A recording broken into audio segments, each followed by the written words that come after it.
Hello everyone, I hope you all are doing well.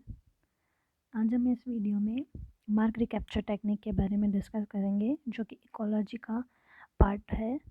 Ecology में population ecology का एक topic है mark recapture technique. इसके बारे में हम डिस्कस करेंगे। इसके साथ ही हम CSIR नेट में जो क्वेश्चंस आए हुए हैं इस टेक्निक से रिलेटेड, वो क्वेश्चंस भी हम सॉल्व करेंगे और उसके साथ हम समझेंगे कि मार्क रिकैप्चर टेक्निक क्या है। तो हम स्टार्ट करते हैं। सबसे पहले हम देखते हैं कि इसे और किस किस नाम से जानते हैं। Other name for this method और क्लोजली रिलेटेड मेथड इंक्लूड। तो हम देखते हैं capture recapture, capture mark recapture, mark recapture, sight resight, mark release recapture, multiple system estimation, band recovery and the Petersen method. इतने नामों से इस टेक्निक को जानते हैं और किसी भी नाम से रिलेटेड क्वेश्चन में आ जाता है, और अगर हमें नहीं पता होता है तो हमारा पढ़ा हुआ भी ऐसा लगता है कि हमें ये क्वेश्चन नहीं आता है। तो इसके लिए हमें ये नाम भी जानना ज़रूरी है कि इसे और किस किस नामों से जाना जाता है। तो अब हम देखते हैं मार्क रिकैप्चर टेक्निक होती क्या है।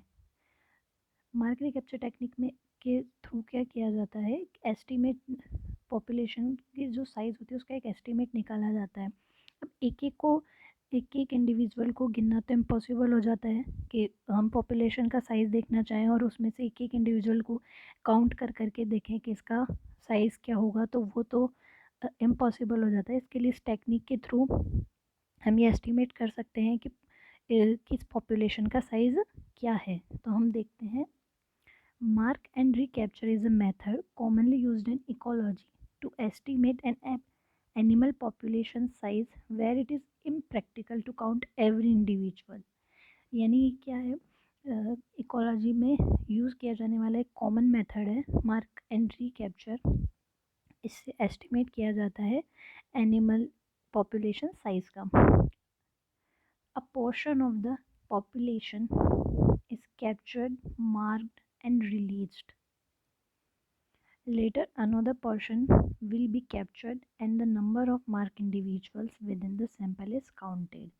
इसमें क्या किया जाता है, कोई भी एक पॉपुलेशन ली जाती है, जैसे माना ये एक पॉपुलेशन, इसमें ये इंडिविजुअल्स हैं। इसमें सबसे पहले क्या किया जाएगा, इसमें सबसे पहले कोई भी रैंडम उठा लिया जाएगा, रैंडमली क्या किया जाएगा, कैप्चर कर लिया जाएगा, और फिर जो कैप्चर किया है उसे मार्क किया जाएगा। किसी भी चीज़ से मार्क कर सकते हैं, मार्क किया जाएगा। उसके बाद उसे एज इट इज़ उस पॉपुलेशन में छोड़ दिया जाएगा, यानी कि रिलीज़। तो क्या हुआ, सबसे पहले हमने कोई भी पॉपुलेशन का ऐसे ही रैंडमली कैप्चर किया, और जो भी हमने कैप्चर किया उसे हमने मार्क किया और उसे वापस उसी पॉपुलेशन में छोड़ दिया, रिलीज़ कर दिया। उसके बाद कुछ टाइम बाद वापस हम उस पॉपुलेशन में आएंगे और ऐसे ही रैंडमली कुछ कैप्चर करेंगे। तो हो सकता है उसमें जो हमने पहले मार्क करके जो रिलीज़ किए हैं वो पॉपुलेशन भी हमारे हाथ में आए। तो हम क्या कह देते हैं, जो सबसे पहले हमने जो कैप्चर किया था उसे हम सैंपल 1 कह देते हैं, जो हमने सैंपल लिया।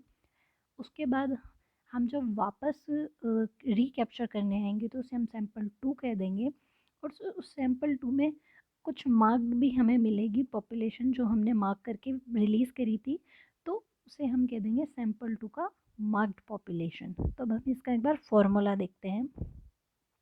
इसका फॉर्मूला है n is equal to m into C upon are.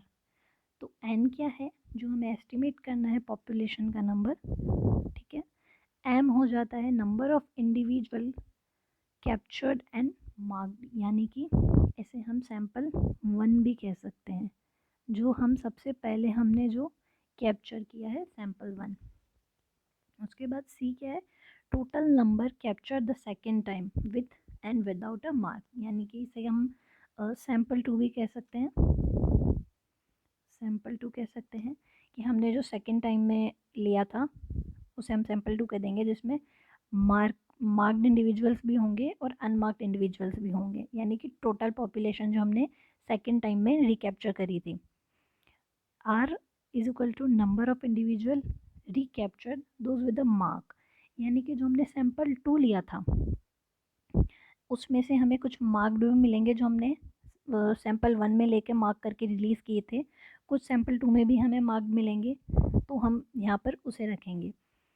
अब इसे हम एक बार क्वेश्चंस में करके देख लेते हैं, उससे और इजी समझ में आ जाएगा। तो हम ये क्वेश्चन देखते हैं CSIR नेट क्वेश्चन से। CSIR नेट में ये आया हुआ क्वेश्चन है, 4 मार्क क्वेश्चन है, ये पार्ट सी में आया हुआ है। तो हम देखते हैं क्वेश्चन क्या कह रहा है। In order to estimate population size of a fish species in lake, a researcher captures 100 fish from the lake and mark them with colour tags. क्या हुआ है इसमें, सबसे पहले एक रिसर्चर है, उन्होंने क्या किया है, 100 फिश लिए किसी लेक से, 100 फिश लिए और उसे कलर्ड टैग के साथ मार्क करके वापस उसमें रिलीज़ कर दिया है। उसके बाद क्या, a week later the researcher returns to the lake and catches 150 fish of the same species, यानी वापस रिकैप्चर कितनी हुई है, 150, and find that 25 of them are previously tagged once. Assuming no immigration and emigration occurred, the total population size of the fish species in the lake will be। अब हमें इसका population size बताना है। इसमें क्या दिया गया है, सबसे पहले जो कैप्चर किया था यानी कि सैंपल 1 100 फिश ली थी, उसके बाद जब वापस रिकैप्चर किया तो 150 फिश ली, उसमें से 25 क्या थी, मार्क्ड स्पीशीज़ थी। तो अब हम क्या कर सकते हैं, हम इसमें हमें फॉर्मूले में पुट करनी है ये। तो m into C upon R था, तो सबसे पहले जो सैंपल 1 था इसे हम sample 1 into sample 2 upon sample 2 marked species भी कर सकते हैं। जैसे कि हमने फर्स्ट सैंपल हमारे पास जो हमने कैप्चर किया था वो थी 100 फिश, यानी कि 100 इंटू करेंगे हम। जो हमने सेकंड सैंपल में रिकैप्चर करी थी वो हुई थी 150 फिश, तो 100 इंटू 150 अपॉन 25। तो कैसे करेंगे, N is equal to M into C upon R. तो मार्क्ड हमें सबसे पहले क्या मिला था, 100 मिला था, और सेकंड टाइम जब हम वापस रिकैप्चर किया तो 150 मिला, और उसमें से 25 जो थे वो हमें मार्क्ड मिले थे। तो अपॉन में 25 आ जाएगा, और इसे हम जब सॉल्व करेंगे तो 600 आ जाएगा। So answer will be 3।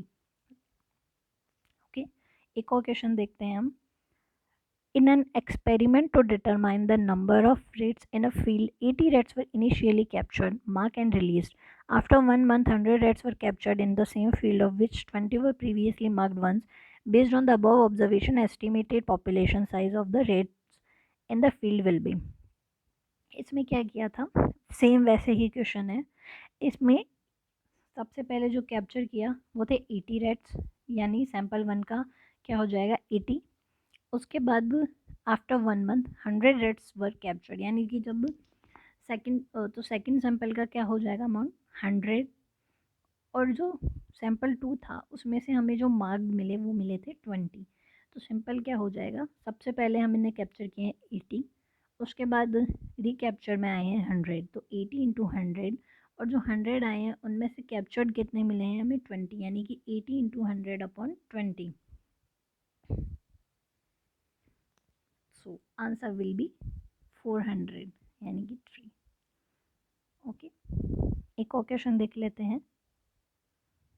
A grasshopper population is being assessed by capture mark release recapture method. इसमें देखिए दूसरे नाम से दे दिया गया है, इसलिए हमें ये जानना भी ज़रूरी है कि इसे और किस किस नाम से जानते हैं। On the first day 100 grass hopper were captured from a given area in 1 hour time, marked and released. On the next day, during recapture, 10 marked and 90 unmarked grasshopper could be found in the same time period from same area. What will be the estimated population size in the given area? ये question पहले दो question से थोड़ा सा अलग है but easy है। सबसे पहले हमने कैप्चर किया था तो हमें कितने मिले, 100 ग्रासहोपर्स मिले, ठीक है। उसके बाद जब हमने सेकंड जब सैंपल लिया तो इसमें क्या कर दिया है, क्वेश्चन में अलग अलग कर दिया है, मार्क्ड को अलग दे दिया और अनमार्क्ड को अलग दे दिया है। तो 10 मार्क्ड है एंड 90 अनमार्क्ड है, तो टोटल हमें सैंपल सेकंड में जो पॉपुलेशन मिलेगा वो 90 + 10 करना पड़ेगा हमें। तो सैंपल 2 का क्या हो जाएगा 100, और सैंपल 1 में भी हमें क्या मिला 100, तो 100 इंटू 100 एंड अपॉन में क्या आ जाएगा, हमें 10 मार्क्ड ग्रास होपर्स मिले हैं, तो अपॉन में आ जाएगा 10, यानी कि 100 into 100 upon 10. Okay, so answer will be 1000. ये था मार्क रिकैप्चर टेक्निक जो आज हमने डिस्कस करी, और इसके साथ हमने CSI एंड नेट में आए हुए क्वेश्चंस भी डिस्कस किए हैं. आई होप आप सबको समझ में आया होगा. So thank you so much for watching this video. Keep watching, keep learning.